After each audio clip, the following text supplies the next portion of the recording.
Welcome to Season 2, Episode 1 of the Almost Made It podcast, proudly brought to you by CALCIOCLUB. Huge guest today for our first episode to kick things off. Who do we have on, Matty Boy? We've got a huge guest today. We've got Western United star, former Ajax youth prodigy. So it's going to be an amazing episode this week.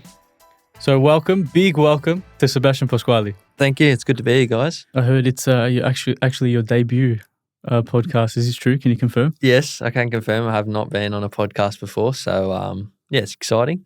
Even though that your brother has a podcast, he never invited you on. Oh, I won't take that personally for now. It's a different sort of niche, his podcast, but yeah, hopefully maybe I can show my potential here and maybe we get an invite. Yeah, it's a little trial. Yeah.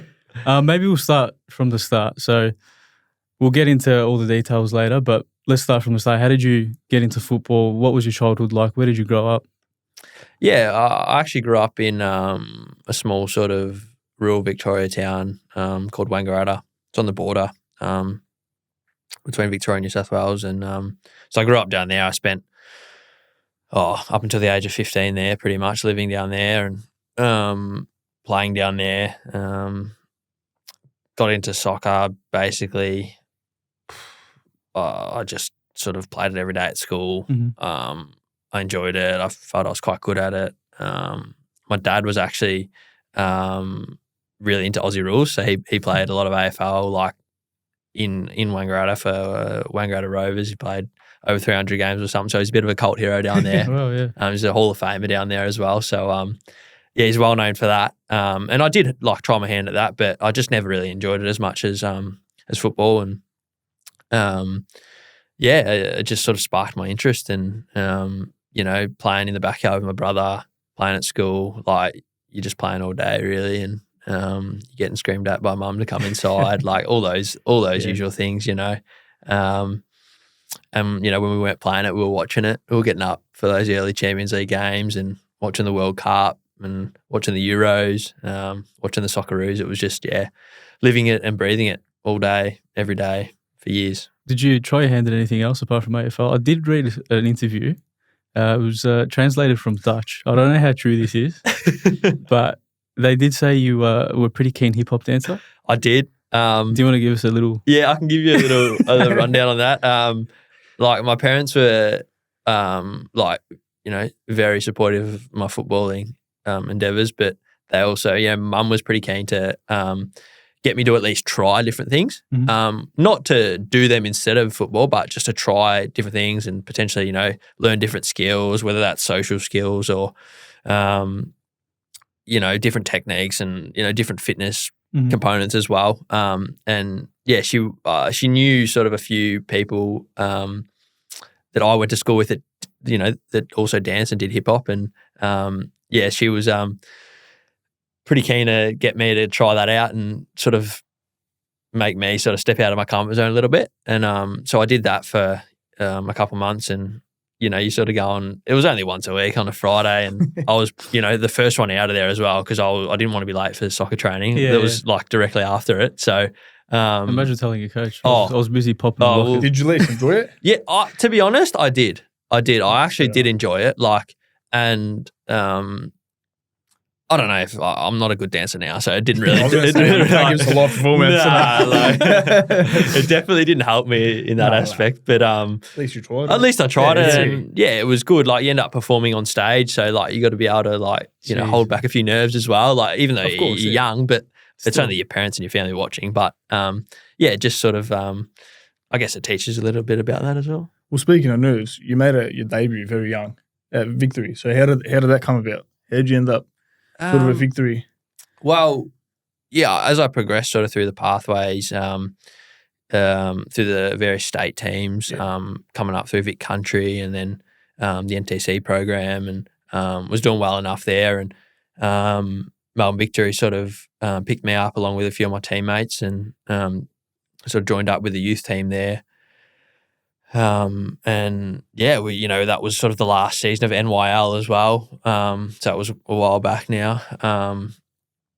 And yeah, I was performing quite well, and had this one sort of breakout game where I got picked to play with the senior MPL youth team. And scored a hat trick, like, which was crazy because like when I was younger, I was a bit of a goal scorer, but that sort of died down a fair bit, and I just ended up being, sort of number 6, number 8. Could play at number 10 as well, but it was just sort of like, a bit of a passing master. I'd like, I used to call myself back then. Now not so much. It's more of a touch and tackle, but and I think I sort of turned a few heads, and the first team coach sort of spoke to our youth coach at the time, who was Vaughan Coveney, actually. Who was the first team coach? Kevin Muscat. It was Muscat, yeah. And he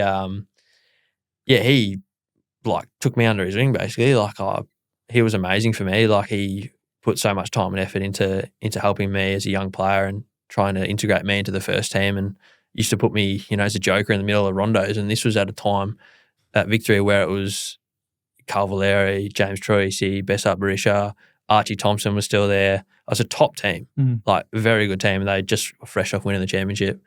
He just threw me in there and gave me that belief as a player, and sort of spent a few months doing pre-season, and then they obviously had that ICC Cup where Juventus came over and Atletico Madrid came over, and like I didn't really expect it. Like he just sort of put the squad out, a few days before the game, and it was a big squad. Like it was pretty much everyone who was training. So it was, 25 players. And I was just like, this is amazing. Like, get to go on the MCG, warm up, maybe get a shirt of a Juve player or something like that. Took the day off school. It was mad. Like it was the best. It was the best thing ever. And then rock up there, and I didn't even expect it, but it was just sort of like that sort of goosebump feeling where like I saw my the shirt that I was going to wear with my name, like, Yeah, what a feeling. Like, it was amazing. It was amazing. It's funny because I actually remember your debut. Like I remember that. Yeah. Because obviously like coming from an Italian background, I saw your last name. I'm like, who's this? Yeah. Like, always had an eye on you, Yeah. No, I guess it's a bit like that. Like,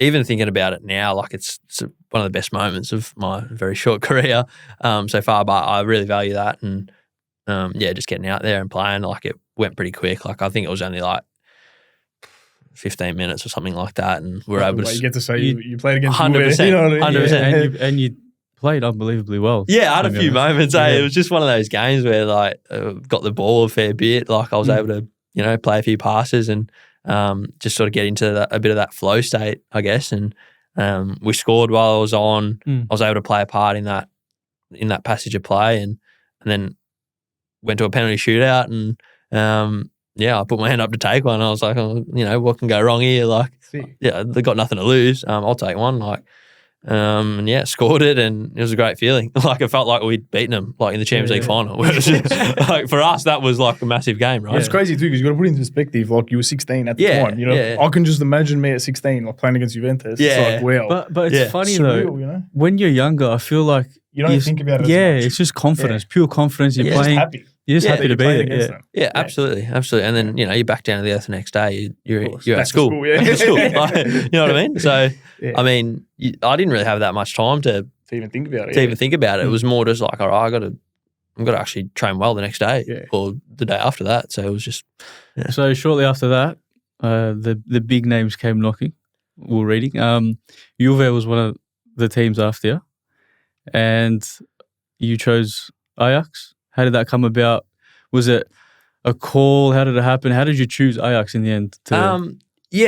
Originally, Juve wanted me to go on trial there and spend a bit of time there, and it just sort of like fell through in the end. I was obviously still like doing pre-season with Melbourne Victory, and they were really keen for me to like continue on and help me to improve, and they put their sort of case forward to keep me there, and I was loving it there as well. And the Juve thing sort of just died down on their end, I guess, a little bit. Everyone was supportive of it at the club, and they wanted me to have that experience too. So that sort of went away, and then I was sort of like, okay, that's fine. Like if I've got that interest after playing 15 minutes against them, I'm sure I can continue to improve, and something else good will come. It would have been like a couple of weeks later, a little sort of letter came through from Ajax to the club, and asking me to go for a training sort of trial period there, And I ended up going over there for sort of a week and a half, and they were generous enough to allow my family to come with me too, which was awesome, so they could experience it with me. And yeah, it was like another world over there. Like I went there and I didn't join up with their first team, obviously. I went with the under-19s, but yeah, the quality of player and the quality of coach and the facilities, and just like that feeling that you're in Europe and like you're at a footballing giant, I guess, like who produces young players. It was sort of like a surreal thing. And looking back on it now, like I didn't actually like perceive how big it was. Like back then, like like, you said, you can't, like young ignorance. You don't think about it. Like obviously, I know it's a massive thing and it's great, but like, how can you? Like, perspective's a wonderful thing. Like from where I am now, like it was amazing. And yeah, like the coaches were really, really good with me, and I trained a few days with the under-19s. I played a friendly game with them, and then I trained with the reserve team as well a few times. And like some of the players in that reserve team that I trained with, like now are playing at massive clubs. Drop the names, come on. Oh, League. Yeah, the League. Frankie de Jong. Yeah. Bergwijn, was he there or no? No, he wasn't there yet. Gyro Riedeveld, he's at Crystal Palace. And these are these are older ones, right? These guys are like a couple of years older than me, on my age. And that was only a few that I think I can remember who were there at that time. And yeah, like and then obviously like they turned around and said like, you've done really well, like we'll be in touch. And I went back home and they were, they sort of reached back out within a week or two and said like, here's a contract, we'd like to sign you. Like we know it's a big move, but and luckily enough, like being of Italian heritage, I was able to have a European passport, which sort of made everything run a bit smoother. So just with that dual citizenship, I was able to go straight over there. And, Melbourne Big Three were very supportive of that, and they sort of realised that it's an opportunity that you can't pass up either, like, and you never would. No. And like even now when I hear about all the young players who are doing so well, going to big, big clubs and stuff, like I just think like, why wouldn't you go? Like it's a lifetime experience. You never know if or when it'll come back around. Like take it with both hands and grab it and make the most of it. So yeah, it's crazy how much you learn on experience like that, and how quickly I think European football just smacks you in the face while you're there. Yeah, absolutely. Like you can't prepare for it. No, exactly. No. Like we always speak about this, like the feeling that we've spoken about this a million times in our podcast, but the feeling you get walking into a European change room for the very first time is something that it doesn't matter how many games you've played, how many teams you've played for, you just never get used to it. No. Did you have like not like a rough experience, but a different experience walking into Ajax change room? Yeah, absolutely. I had a massive adaptation period, like, different culture, language barrier, training load, the weather, being away from home. Like it all hits you in the face, doesn't it? Like the honeymoon period ends pretty quick. Yeah. Like it's probably like, 2 weeks, 3 weeks. And I went over there in the middle of their winter. So it was like, all right, this is it for a bit. It's dark at 4 o'clock and I'm training until 5, like 2 or 3 sessions a day, and then going to school in between. Like I was learning Dutch as my school, like whereas the other boys would go to like school on site there. Yeah. And even that, like it was just like massive. Like it was massive. And I was lucky to have my dad over there for the first month, which was great to have that support and have that shoulder to lean on and to cry on as well. It's we've all been there. Young, exactly. So I was very thankful for that. And then, I wasn't able to play for the first few months due to some sort of, I don't know what you would call it, logistical issues like with the FIFA transfer and stuff like that. Okay. So it was only halfway through their season, so I had to just rely on friendly games and stuff. And that's fine. Like maybe it was a blessing in disguise that I was able to not have that pressure of performance necessarily. Allowed you to build in. Allowed me to build in. Yeah. You have a few niggling injuries as well while you're adapting to training, like because it's just like a different intensity, a different level. What would you say in terms of when you went there that you were most like, let's say shocked, in a positive way, that you were like, wow, like these guys, what was the real difference coming from here, then going there at that level? What would you say? Is there something that you can pinpoint? Yeah, I would say it's, and I didn't get it necessarily, like my teammates had it, but I didn't necessarily see it because I was there competing as well. But when I used to watch like, you know, the younger age groups or, you know, and this is as young as, you know, under 8s, under 9s, like when they train, it's just from them all the way up until the seniors. Like there's just like this competitiveness and this hunger. Like it's like their skill is amazing, obviously, but like they're skillful players here, right? So skillful. But it's just like that, the level that they train at, like it's like they're not going to train again tomorrow. Exactly. Like it's crazy. Competition. Yeah, it doesn't matter what it is. And they're having fun. Like it's not like it's a like, exactly. It's not like it's punishment. Like, No. And the coaches are having fun in it, but it's you can just see it. Like they're doing 1v1s, they're going in, like in. So then when they go and play, obviously like they don't have to step it up. Like, they just do what they do. They just do what they do. And they make mistakes every time. Like every player's making heaps of mistakes, but it's just like they keep going. They don't stop or like there's no second thought. It's just next moment.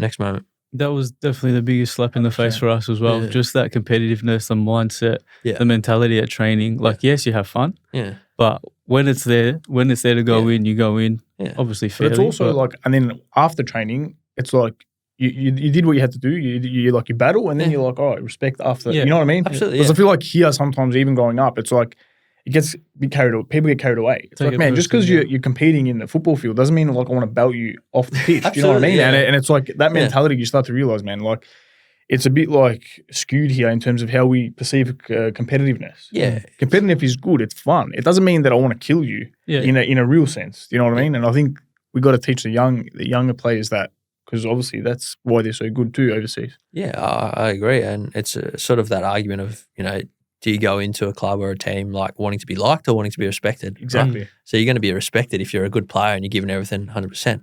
And obviously you're going to get on with certain players more or less, like that's normal. But at the end of the day, you're a team and everything's done for the betterment of the team. Yeah. Right? If the team's not playing well or it's losing, then no one's having a good time. Yeah, exactly. So, and you can only get there with training and putting in everything that you can every day. So I wanted to touch on the fact too, like, I guess as footballers, we get this sort of weird stage where we've worked our whole lives for this contract. Ajax is your contract, and then you sort of start again. And it's like you've done nothing and you have to now prove yourself again. Did you, obviously apart from that period you had where you sort of had to adapt as well, what about like off the pitch? Did you find it hard to make friends? What helped you, I guess, take it to the next level? Yeah, I'm someone just by nature, like I like my alone time. Mm-hmm. So, and I sort of didn't realize that until, you know, that whole experience overseas. So like every day going into the club, you know, while I was at Ajax, for me is social interaction. Like it was good. Like I had mates like at the football club, and, you know, kept in touch like whenever I could with, you know, friends and family back home, like with your various sort of, you know, your FaceTime and, you know, messaging and stuff online, and whether you play PlayStation online with each other. And that's like, I learnt that like I just had to settle for that.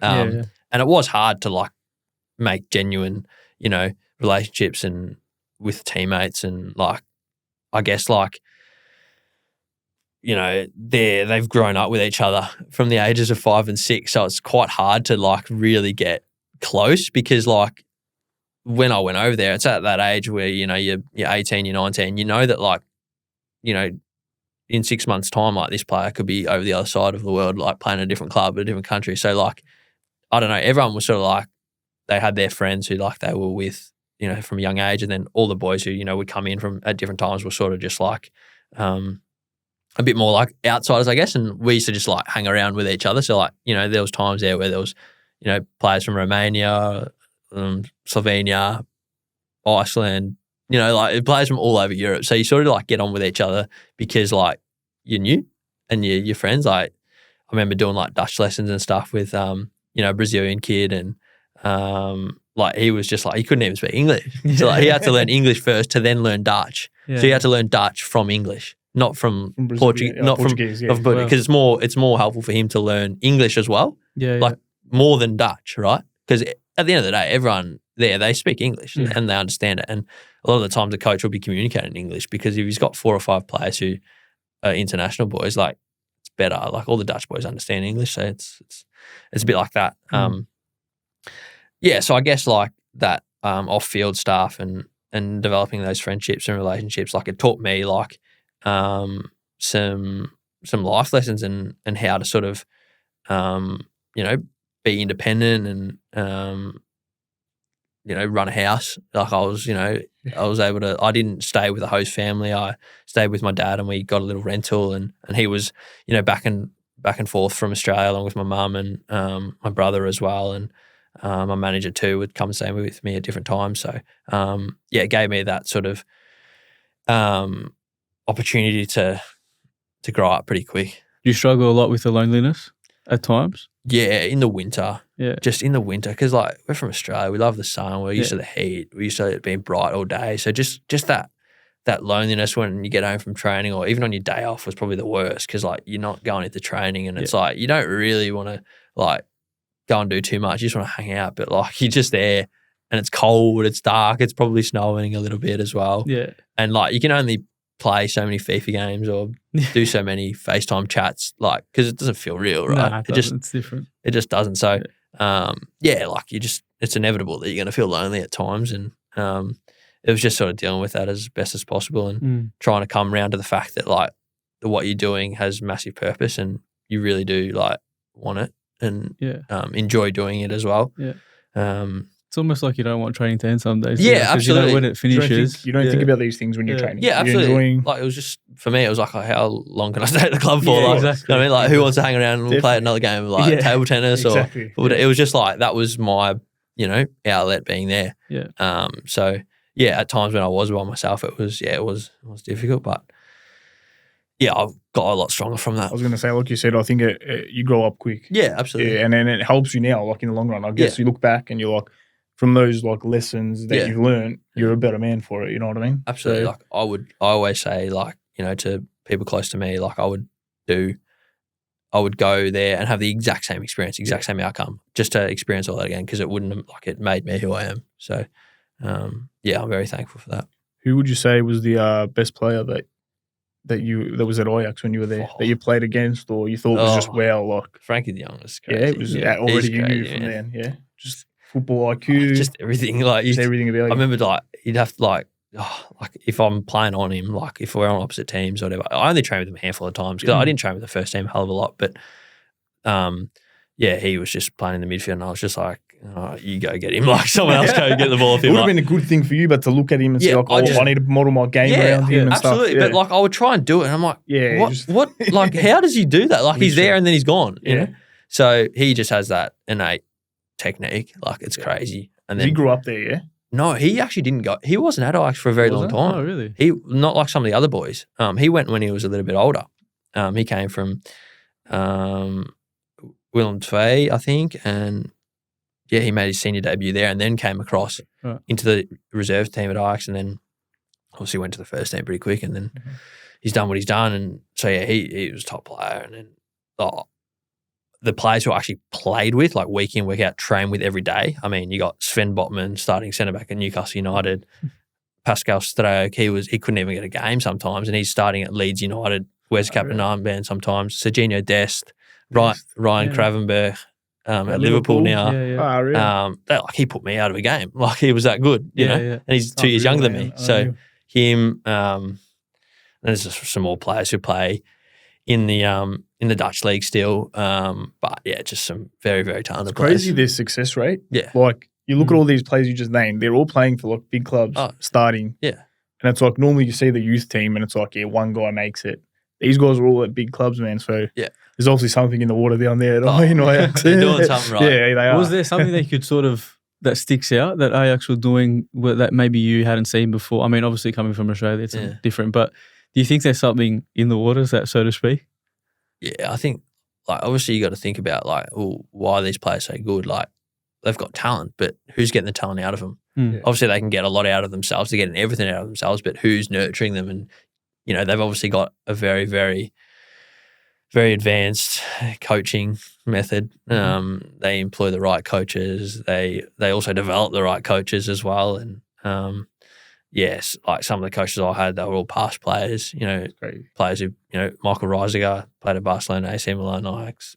Winston Bacalda played at big clubs, like John Heitinger, Aaron Winter. Some of them, had massive careers, and obviously that doesn't guarantee that they're going to be good coaches, but they've been developed as well and taught how to be a good coach, and they're able to pass that message like along to players, and that's a skill, isn't it? Like you got to think about it, like we're all very talented players, but also have massive differences in personality. So being able to identify that as a coach and pass your message across in, multiple ways, multiple languages, True. It's it's crazy. So you got to think about that as well when you look at what's in the water down there. Yeah, of course.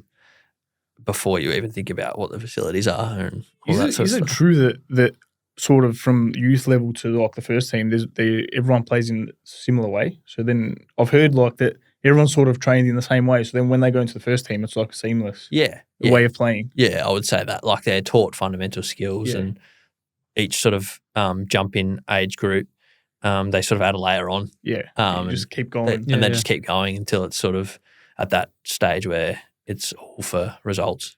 But they sort of never, and you'd notice this if you go to a game at the Johan Cruyff Arena, like if the fans aren't happy with how they're playing, even if they're winning, like they're not having it. Yeah, they have to play that way. They have to play the Ajax way. And they've had a period, in the last few months where they've had some poor results, which is pretty unheard of and hasn't happened in a very long time. And the fans will let them know about it pretty quickly. But I think they've just picked up a few results recently. John Van Schippen has just taken over with the Michael Volkanis as well, an Aussie. So he was his assistant at Heart or City, wasn't he? So they've been able to turn the ship around, which is testament to them. Was he part of Ajax back in the day, John Van Schip? Yes. So I don't know the exact details, but he spent a bit of time there, definitely. He definitely has that DNA in him. Did you ever play in the youth league? Yeah, you did. Yeah, I was able to play probably like half a dozen games. Who's verse in that? That's how many big teams you played against? We played against Real Madrid, PSG, just a few small teams. Sunday league teams. Yeah.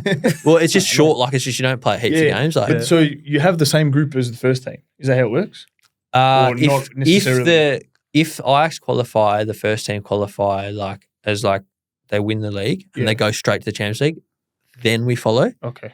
If not, then we have to go through sort of like how the first team, how they have to qualify for Europa League, whatever sort of system. So we have to do that, but we don't have the same teams. Okay. So sometimes we'd end up playing we might play a Greek team and then we play a Swiss team and then we're in the main draw. Yeah. Whereas so we actually played quite a few games. Got to go to some cool places like Sweden and. Did you play in Madrid? I didn't go, but we did play them. Yeah, and we won, and they pulled down Matthijs de Ligt to play and a few other players who were in the senior team to come and play these games because they want to win it. Yeah. It's crazy. Yeah, it's crazy. Do they do the anthem before these games? Yeah. Wow. Yeah, it's mad. It's mad. It's usually just a little the Champions League's on steroids, and that's just the baseline. It's actually so cool. It's crazy. Man. Yeah, I think sometimes they actually play curtain raisers, but not on the main stadium. They'll play it like we went to Germany and played it the Bayern training small stadium. Absolutely humbling. It was so good. It was so crazy. Good. And there was a few people there as well. So yeah, people like watching youth football over there. I'm G'd up just talking about it. I know. Jeez. Who was the toughest opponent in terms of a team? Who were you they're on a different level? PSG, we played them. They gave us a bit of a run around. And, we actually hung on to penalties that game, but they beat us on penalties and probably rightly so. But yeah. Jeez. I know that we've always had a moment when we've gone to Europe to play and you sort of have this moment where you're like, holy shit, I'm in it now. And you sort of start questioning everything from everything, right? Yeah. From the bottom to the top. Yeah. Am I made for this? What am I doing here? Yeah. Did you have one of those moments at all throughout your little stint? Yeah, I did. It was probably a time where I was doing really well, playing with the reserve team, and I actually got called up to sit on the bench for a few of the first teams, they were unofficial pre-season games, but just warming up with the first team and we were playing at the old Amsterdam Arena, which I think they call it the Olympic Stadium. But yeah, it was so cool. Like, got to like sort of share a locker with like Hakim Ziyech and like the players. Like, I know I'm name dropping a lot here, but like we want you all. I'm not saying I was anywhere near their level, but like just being able to smell them, like, you know, like it was like pretty crazy. So I think that you're feeling a bit starstruck, I guess. Absolutely, and like, but like they just talk to you like a normal person, you know, like they love it. The human side of them, absolutely, and they talk to you in English, like they don't care, like they just. What was he like? Yeah, it was pretty cool. Like, it was pretty cool. Like you can sort of tell, you can sort of tell how he goes about his thing. Like he's just happy to stroll out. He had a bit of like he's got a bit of dazzle about him too. I can imagine the stuff he would have done in training. Oh, forget it. Yeah, forget it. He put the ball on a 5-cent coin. So I think like that sort of moment there where I was sort of sitting on the bench, just like I was like, wow, this is pretty cool. Like, you know, was there any like reality checks? Definitely. Yeah, plenty of reality checks. Like, had a period there where I wasn't playing. Like I was playing with the under-19s and I was doing well with them, but I was training full-time with the reserves and I couldn't get a game there because they were doing really well. They were like winning the league. And so I wasn't playing the under-19s because they wanted to play younger players to get them ready.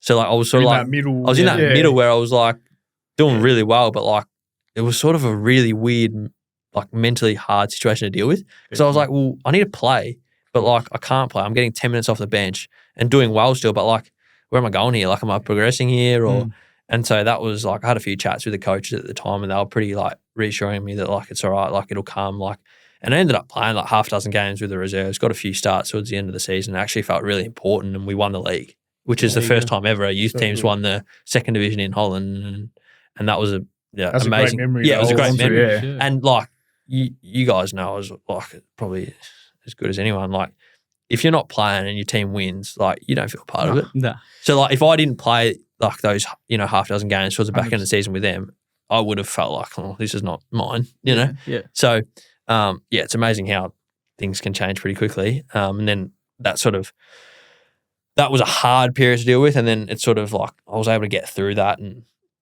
that sort of set me up for the following year. It's funny, like all these experiences that you're explaining can definitely relate, but it's funny the perception of people, the perception that people have about professional footballers. Like, yeah, you know, you sign that contract, you're playing in Europe and all the rest of it.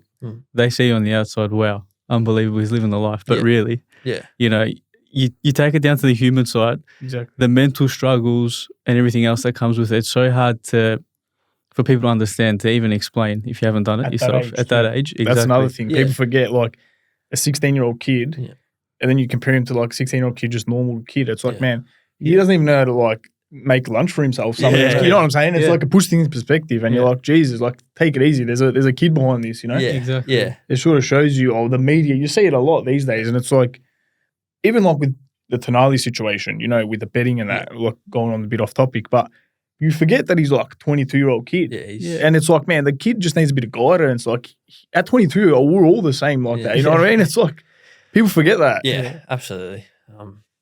I think some players are just looking for outlets to get away from the game as well. And that's the thing. And don't always choose the right one. Exactly right. And you can be forgiven for that, I think. Did you have to deal with, I guess, criticism at that age as well? Was it really in your face or was it not? I was pretty well protected from it, if I'm honest. I think it was more just like, you know, should he have gone? Like, I was in a good spot at victory, like, you know, but maybe I was only in a good spot at victory because there was a few injuries there, so I was actually getting to go, right? So, like, people don't know the story behind, like, every opportunity. Like, sometimes, like, you know, it's to someone's downfall that you get an opportunity, and you need a bit of luck. The people on the outside don't sometimes realise that that's what's happened. So, I think that was sort of the only thing that I had to deal with. But, I was just very set on, like, you know, I sort of had that, like, my parents sort of instilled in me that it was about not necessarily proving others wrong, but proving yourself right and the people who believe in you, proving them right. So I was very driven in that sense. You had a good support team around you. Yeah, definitely. Also, so how long were you in Ajax for? You were there for 3 years. 3 years, and then is that when after that you signed with Western United? Yes. Correct. Yeah. Did you know, like, one thing I wanted to ask is then when you came back to the A-League, Was there certain thing? Obviously, I'm sure there was, but you saw things differently in terms of because you'd had that experience. You're at training and you're like, man, I can see that pass. I can see, you're sort of a few steps ahead. Did you find that with some players? Yeah, I think I felt like I had to sort of like readjust a little bit in terms of like, it's not necessarily that the quality's dropped because it's a senior. I'm coming back to a senior side with a little bit more, experience under my belt. Not first team experience, but just, I had a bit more exposure to some other styles of play and some, different technical aspects and tactical aspects of the game. So I think just adapting back to, what the game is like in Australia, it's physical, it's crazy, like in that sense. And that always gave me the edge when I was over there overseas. So, I think just having to, after spending 3 years learning a style of play and becoming really good at it, to then switching again to how, we wanted to play at Western United was that was a challenge, and it's a challenge that whenever you go to any new club. Of course. So that's the part of the game, and it's about how well you can adapt to that as a player is going to determine how well your career goes. Definitely. Because then you ended up getting I was reading you had the bad groin injury, yeah? Yeah. Did you have surgery on that? Yeah. So what happened? What actually happened with that? I had a few. Like it's the dreaded one really. It's one of those ones where it's hard to. Groin is we both had groin issues there. There's so many ways to describe it. I mean, people call it osteitis pubis, OP. So I had that, and it's different for everyone. And I had that ongoing for a year or so, and just sort of getting on with it. But it just sort of nibbles away at you over time, and you sort of realise that you're probably only performing at 60-70%. Like you think you're going 100%. and you're giving everything you can, but really it's only 60-70% because you're just in pain. Like you wake up some mornings, you don't really want to get out of bed, if I'm honest. So, and it's such an important part of football. Oh, absolutely. Changing direction, passing, and you shooting. just lose confidence in your body, and it affects your sleep. If you can't recover from training, then what good is that? You're going to injure other parts of your body. So I had a couple sort of operations in back-to-back seasons to fix that up. One was to fix sort of a bit of a hip mobility issue, and that sort of helped it. But the main one was the year after that, where they sort of did a resurfacing of my pubic bone, which is, it's not. Man, it doesn't sound great, and it was a bit of a butcher job, but it actually was really good, and it helped me a lot. Like the rehab for that was 6 months, but really you probably don't feel the same, for another year, right? That's what people don't understand too. Probably took me a year and a half really after the last surgery to really feel like, okay, I can move so good now. I'm back to what I was before, just back to what I was before, not actually better yet. You're still building. Go on. Yeah. So that was another sort of big learning curve and big learning period as well. Also mentally, huh?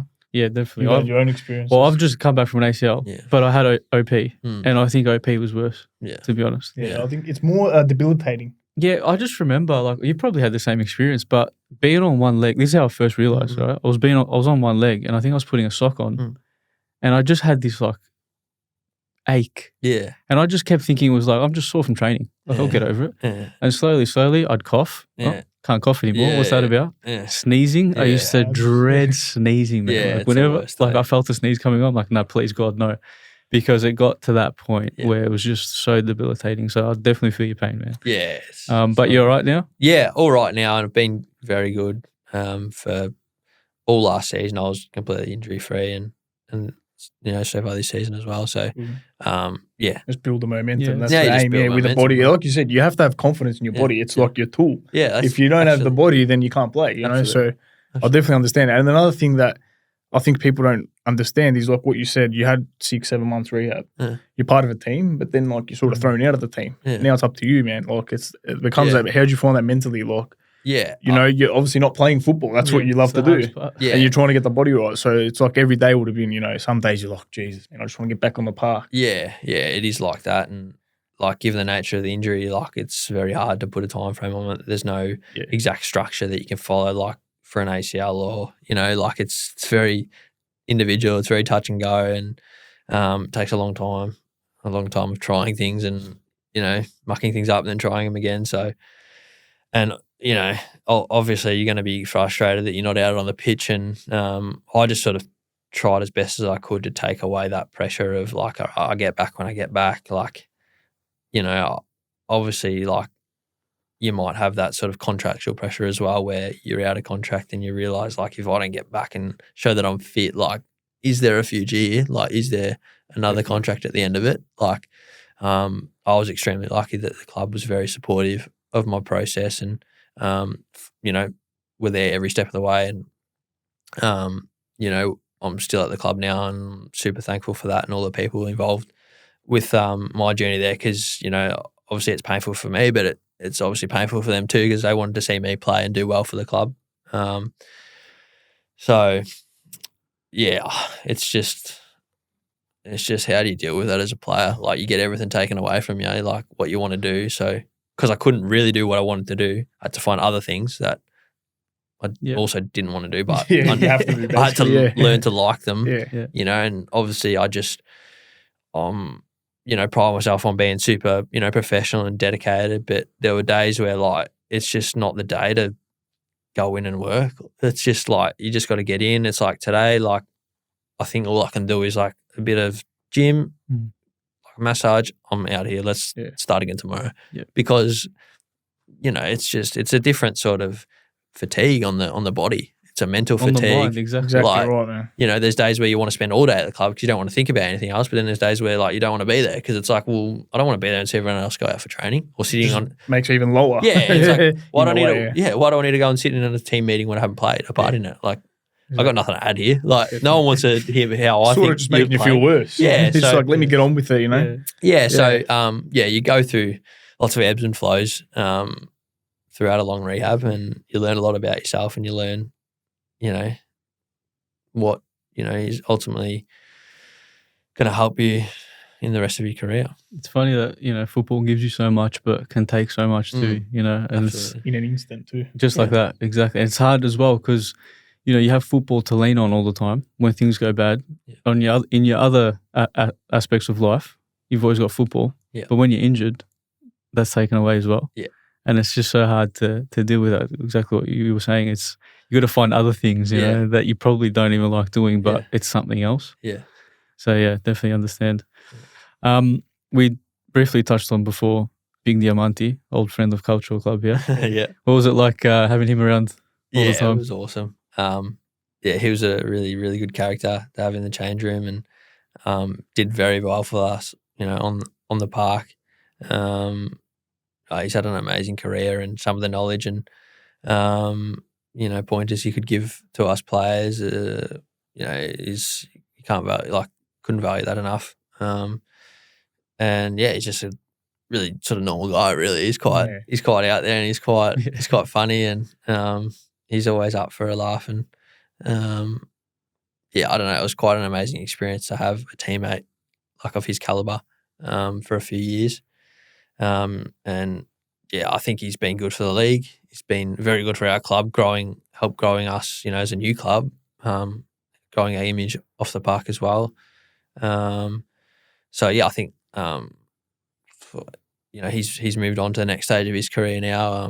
It was sort of an honour for me to share, you know, his last moment on a football pitch with him last season. Like, it was crazy to think that you can, you know, share that with someone. And yeah, I, you know, wish him well and hope he does big things in, you know, his coaching career in the next path. Which city our team do you support? I have to ask it. I'm Juve. You guessed it. I actually guessed it in the Carlton way. Yeah, He's a Juve. 100%. He's a Juve supporter. Yeah. When I was younger, my nunu, he supports AC Milan, Man. and he used to buy me shirts, AC Milan shirts. So I was like, all right, I'll wear that for a bit. But I just sort of didn't know. I didn't know enough about to form my own, you know, opinion of who I liked. Yeah. And then it was more like I went through a stage of really liking Totti. So then I was like, I'll go for AS Roma, right? Yeah. But I never got a shirt. Like, I never got an AS Roma shirt. I just didn't necessarily like their shirts. I just liked watching Totti play. And I liked his boots, like the way he wore his Tiempos and stuff. Yeah, like, I was mad. I was mad. Socks I never got a pair, but they were mad. Yeah. And then I was like, nah, I like Juve because I really liked when Midfielder was there. Yeah. I was like, there's a player. All right. Would you say, like, who would you model your game around? Like, who would you say you're most similar to if we're talking like big names? It's always a hard one, isn't it? I'd love to people to say like I play like Lionel Messi, but and score goals and do whatever I want. But we can all dream. But I'd probably say a bit of a hybrid mix between Xavi, Iniesta, Busquets. They were players I idolised a lot, and probably Pirlo as well with his long range passing ability and his dead ball as well. Because I guess somewhere in there. Yeah. So what now? What's next on the radar for Seb? What are you trying to get back in the team? Trying to get minutes? What's next? I think for me this year is about playing as many minutes as I can, and I've already made a big step this year again, being more frequently a part of the squad. I had a lot of starts in the Oz Cup, and played most games this season already. It's only early; it's only 4 or 5 rounds in. So hoping to get into the starting 11 and help the team do really well. And I'm pretty hungry to achieve a bit of success this year with us. We've got a really, really special group. Had a bit of a change in a lot of team members over the off season, and we've got a bit of a fresh look. And I think our best football is yet to come. I think hopefully come season's end, we'll be at the right place on the table to challenge for something. Well, now that you're physically fit as well, hopefully now you break into that first 11 and then it's in. The score's the limit, Yeah, absolutely, yeah. But look, it's been a privilege to have you on today. Fascinating story. We'll definitely come and watch her. Definitely keep moving on now. Big thank you to Sebastian for coming on to our first episode of our second season. Thank you. It's an honour to be on your podcast. If you haven't already, make sure you are following us on Spotify. Give us a like, YouTube, Instagram, all the rest of it. You know what to do. We bang on about this every episode. Can't wait for our next episode. Massive guest coming on. And can't wait to see you then.